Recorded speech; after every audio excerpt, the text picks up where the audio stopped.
নেতাজি সুভাষচন্দ্র বসুর জন্মজয়ন্তীতে ফুটবলের উন্মাদনায় মাতল চাঁচল।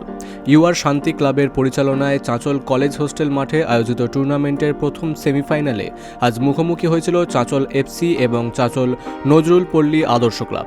টানটান উত্তেজনার এই ম্যাচে চাঁচল এফসিকে 1-0 গোলে পরাজিত করে ফাইনালে নিজেদের জায়গা নিশ্চিত করল নজরুল পল্লী।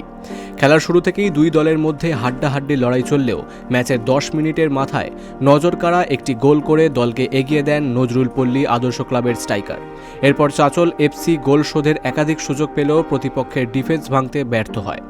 জয়ের বাঁশি বাজতেই মাঠে উল্লাসে ফেটে পড়েন সমর্থকেরা। খেলোয়াড়দের মিষ্টিমুখ করানোর পাশাপাশি মাঠেই চলে বিজয় নৃত্য। এই কাপে অংশগ্রহণ করার ফলে প্রথমেই আমরা ফাইনাল ম্যাচে অবতীর্ণ হই, কিন্তু সেখানে আমরা 1 গোলে পরাজয় হয়, সেখানে আমরা রানার্স হই। আবার মানুষের আশীর্বাদে, পাড়ার মানুষের সমর্থনে আবার আমরা একটা টিমে দাঁড় করিয়ে আবার আমরা ফাইনালে দাঁড় করাই। আবার ফাইনালে আমরা এখন রবিবার দিন ফাইনাল রয়েছে।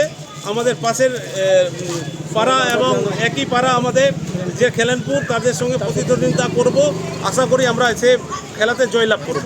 এখন সেমিফাইনালে এবার চাঁচল এফসিকে 1 গোলে হারিয়েছিলাম। তার আগেবারও আমরা এফসির সাথেই খেলেছিলাম।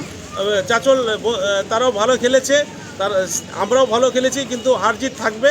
আর তার মধ্যে 1 গোলে আমরা জিতেছি, তাদেরকেও অসংখ্য ধন্যবাদ জানাই। আর আমরা জয় করেছি, সবাইকে উল্লাস করছি যে পরপর দুবার আমরা ফাইনালে উঠতে পেরে আমরা গর্বিত। মাঠ থেকে মিছিল করে চাঁচল নজরুল পল্লী এলাকায় পৌঁছালে সেখানে ঢাক কাসর বাজিয়ে জয়ী দলকে বরণ করে নেন স্থানীয় বাসিন্দারা। আগামী রবিবার 25শে জানুয়ারি টুর্নামেন্টের মেগা ফাইনালে চাঁচল খেলেনপুর বনাম চাঁচল নজরুল পল্লী আদর্শ ক্লাবের লড়াই দেখার অপেক্ষায় এখন প্রহর গুনছেন উত্তর মালদার ফুটবল প্রেমীরা। Bureau report, big news Bangla.